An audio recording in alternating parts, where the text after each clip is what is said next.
fii réew mi toll tey bi ñuy jëlee ba tey bis bu ñuy yeewoo rek ñu dégradé ci koom-koom notation wu Sénégal. xam nga am na loo xam ne nag mënoo ko nëbbu comme bis yu mel ni tabaski. bu jotee muy mel ni tabaski riis naam bu xarit nekkoon fii sax nit ñi seen pouvoir d'achat faible. ñëpp nangu ne dafa cher lool. la moo tax loolu moom ay facteurs yu bëri ci dugg après mën a am ñu ñëw ci. mais jàpp na rek suñu réew yi xam nga ñiy tal ay Machiavel tubaab yeeg yooyu dafa fekk ñu defar seen réew ba pare doog a tal Machiavel. def ay sart yoo xam ne nii vraiment les institutions sont hors d'atteinte des compromissions et combinaisons politiciennes. mais ñun malheureusement depuis 1960 ba tey ci yére lañ tënk Sénégal. ñeen ñaa ngi ci ay feuilles de route ñun ñu nekk ci ay feuilletons de petites feuilles. de petites histoires. alors qu'on doit intégrer la dynamique de la grande histoire. yëfu caaxaan la rek yu bëree bëri quoi. bu bàyyi ay cinéma ci réew moo xam ne nag texte yi vraiment ak loo mënta wax démb loo xalaat démb. da nga xam ne ay ndaanaan ñoo fi jaar bind ay textes yoo xam ne vraiment ay textes yu baax la mais les institutions ne valent que par les personnes qui les incarnent. boo jëlee conseil constitutionnel bi ku ñëw di ko xalab et pourtant ñaari at ci ginnaaw bu ñu doon dugg ci guuta conseil constitutionnel boobu moom moo taxaw. ne élection dina am. loolu bu ñu ko defatoon heure bi tey lan la Sénégal di niru. bon man je crois que donc le droit n'épuise pas la question de la justice. moom moo tax avocat yi di werante am na ko tooñ force et pourtant ñoo bokk lu ñu jàng ku nekk da ngay ñëw tey rek làq rek. ñëpp di ay làqkat rek mais ñoo bokk lu ñu jàng. lii nguur gi bi mu faloo ba tey li ñuy def loo xam ne dafa méngoog salfaañe yoon dafa bëri duñ ko lim fii bul fàttali ko ba ñuy doog a falu dañ ne premier ministre bi comme ni ko Moustapha Niasse defee Moustapha Niasse bi bàyyi Ablaye Wade di falu 2000. amuñu majorité mais dem na def déclaration de politique générale. xool ñii dem nañ bay xalaat naan déclaration de politique générale ci mbedd lañ koy defee ñoom tout renvoie au champ lexical du théâtre lépp symbole du lieu grand théâtre lañ koy defee bu ñu amee loolu solo lu ñu wax xam nga grand théâtre bee lañ koy waxee. parce que souvent ay affaire cinéma kese la.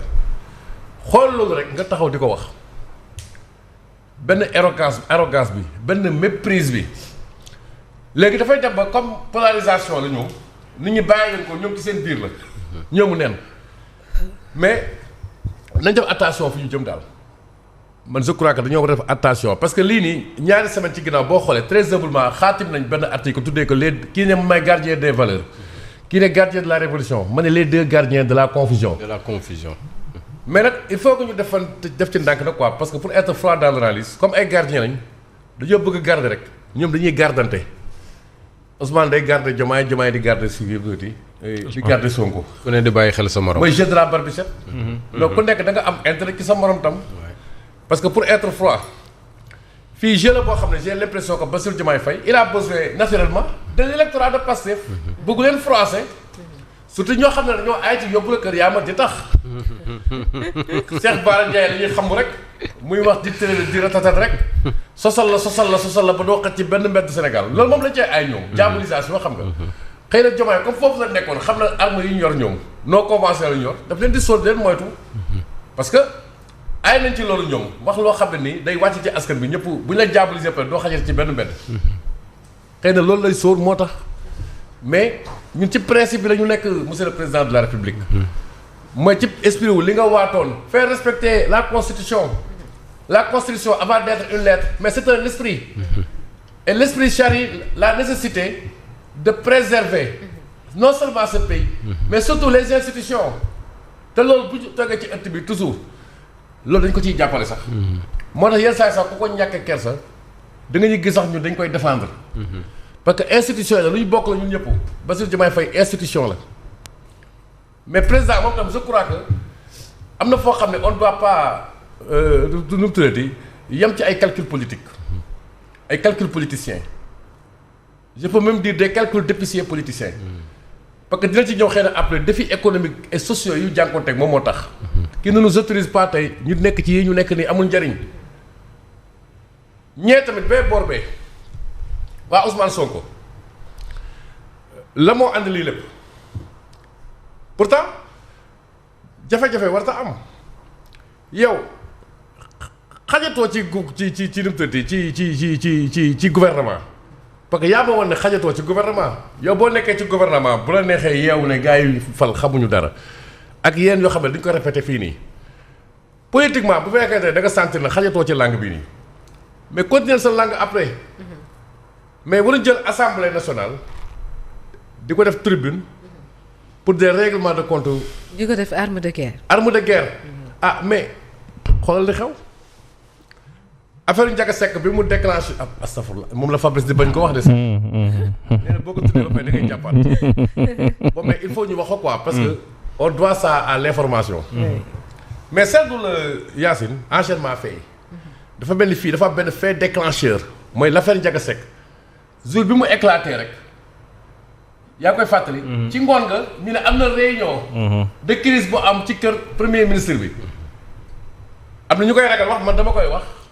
Madiambel Diagne am révélation yu ci def wala. ñu évoqué démission premier ministre hypothèse bi am na wala amul après. donc y a un enchaînement logique. lan lañ def après dem defi seen randonnée xaw ma ñu def seen randonnée boobu noonu xam nga. loolu lépp dafa bokk ci communication bi. ñu jàpp datu pour def xaw ma genre congrès. parce que li lépp xam nga boo xoolee prévoir wuñ ko woon en tout cas déggoo ji prévoir ko fenn avant l'éclatement de l'affaire Ndiaga Seck ñu jógee foofu ne lan bu baaxee le 6 dafa naa lañ jàppoon man gis naa ko ci réseaux sociaux yi. man mii sax bind naa benn article ma fàttali nag journée le 6 boobu nag journée góor jigéen ñi la dañ koy célébrer parce que maire bi mois de juin mooy journée kii quoi mois wu ñoom la quoi seen mois la ñoom moom lañu jagle woo. après ñu ma dégg ñu ne def nañ ko recette foofu après lan moo ci topp. mu bett ñëpp ñu ne premier ministre mi ngi dem assemblée nationale dafay mel ni toujours ay tribune la yoo xam ne pour prendre la défense mais du premier ministre. ba ci affaire Cheikh Bara Ndiaye li mu yëkkati nii di ko teg ay tuuma di ko ngàllu ci ndoddu. ay kilifa le ministre parce que institutionnel il faut les respecter quoi kenn du ko politiser. naka ngay taxawee ci réew naan ay ministre des finances xaw ma lan fekk nañ ko jàpp nañ ko ay comptes ay centaines de milliards. parce que dégg na rek Fardam day ñu ne moo war a remplacer Ousmane Sonko mu nekk ci guerre dem ba xamul li muy wax sax nee na Matar Cissé xaw ma dañ ko farle moo tax mu jàll IG parce que li ko jaaxal at bu mu jàllee moom kese moo jàll benn nit kese ci Sénégal ba mu daj xam nga xamul parce que IG benn rek mooy jàll. donc loolu lépp dafa intégré guerre boobu dafa intégré dynamique boo xam ne nii ñoom bàyyiwuñ benn arme institutions yi dañ koy foowee et y compris ñuy incarner institutions yi amuñu cër ak orma ñi nga xam ne ay kilifa lañ et cetera. moi je crois que nag loolu nag il faut ñu def ci attention quoi parce que institution yi mooy kennu réew mi. bu fi institution yi nekkul da nga war a laajte yow lan moo fiy nekk. boo xamee ne leen loo xam ne du la gënal mën na fi nekk rek après di nga recentrer waat yëf yi parce que agenda bi nga xam ne nii nag moom mooy grave maîtriser woo ko boobu mënoo ko contrôler boobu Macky affaire mënul ci dara mooy l' agenda économique et social bis bu ñu xëyee ñu dégrader notation bu Sénégal.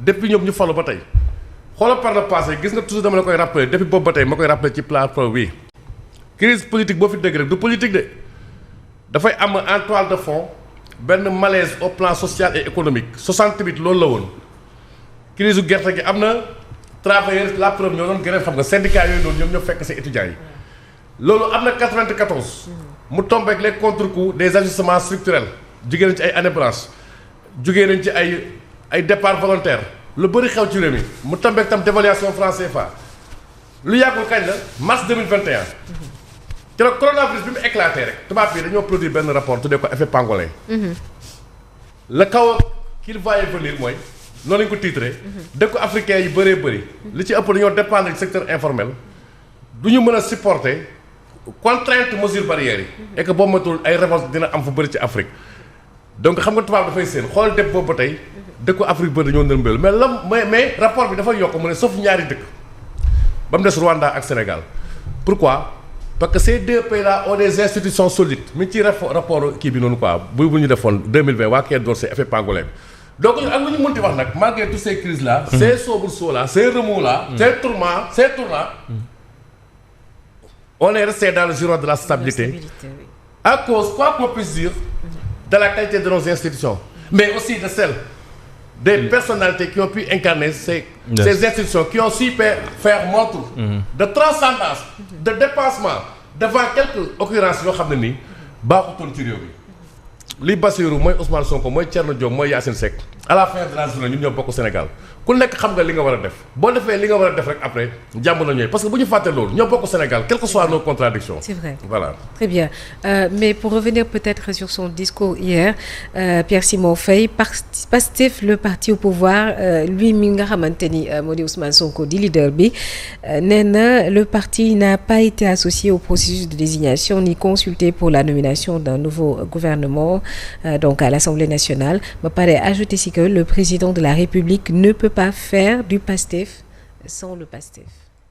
Oui, et le PASTEF a confirmé ce que Sonko a dit hier à l'Assemblée nationale parce que ci ngoon si après génne nañu communiqué ne ci jamono ji y a des gens yoo xam ne individuellement woo nañ leen peut-être pour consulter leen mais PASTEF considère que yëf yi warut a mën a demee noonu ça doit être dans un cadre bien organisé nga xam ne parti bi mooy waxtaan ak peut-être le président wala le nouveau premier ministre ñu toog waxtaan yenn mbir yi parce que le PASTEF a posé disons 7 conditions sur la table yoo xam ne lii buñ ci nangoo tënku ñun on est preneur mais la 8e condition mooy que nañu toog waxtaane ko parti bi moo koy waxtaane donc képp ku dem ci consultation yi de manière individuelle xamal ne yow sa yëfi bopp nga dem mais du yëfi parti bi donc dans ce contexte lan mooy ñëwaat mooy crise bi nga xam ne nee nañu am na ci diggante ñaar ñi mooy ñan mooy Ousmane Sonko ak Bassirou Diomaye Faye